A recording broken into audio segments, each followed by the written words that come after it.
On episode 71 of Traveling from New Zealand to Japan, I explored an abandoned water park.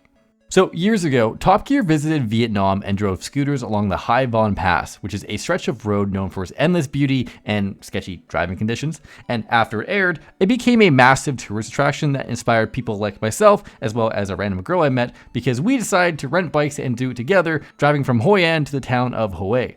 So we hit the road and first did a quick stop over at the Marble Mountain before heading to the town of Da Nang and taking in the many skyscrapers as well as their massive beach. And then we drove up the coast and made our way to the statue of Lady Buddha, which was as pretty as it was big.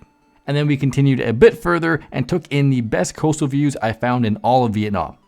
Now at this point, I should note that I specifically asked for a phone holder so I can get footage while driving in hopes of giving you guys the full experience. And I really thought it was going to turn out so sick. But after the trip ended, I reviewed the footage and understandably, all of it came out looking like this. Which, I mean, of course it did. It was mounted to a vibrating scooter on a bumpy road for 6 hours. Like, I don't know what I was expecting, but I was so bummed out by this. But at least I still managed to capture what it's like driving scooters along the pass. So if you aren't comfortable driving like this, I would recommend just hiring someone to drive you instead. Anyways, we then made our way to a pit stop for some snacks and a nice view of the area below before getting back on the road and taking in even more amazing scenery, as well as getting some classic footage of a terrain that everyone seems to get when they visit Southeast Asia.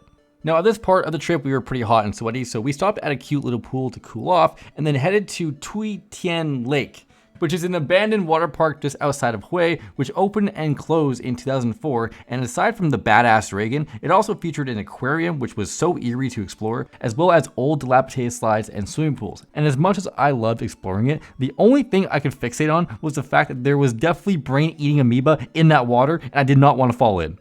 After this though, we quickly made a stop at the Incense Village, which was pretty for a photo op, but not much else. And then we later went for drinks in town at this mini bar, which had this guy as our entertainment. Okay, bye.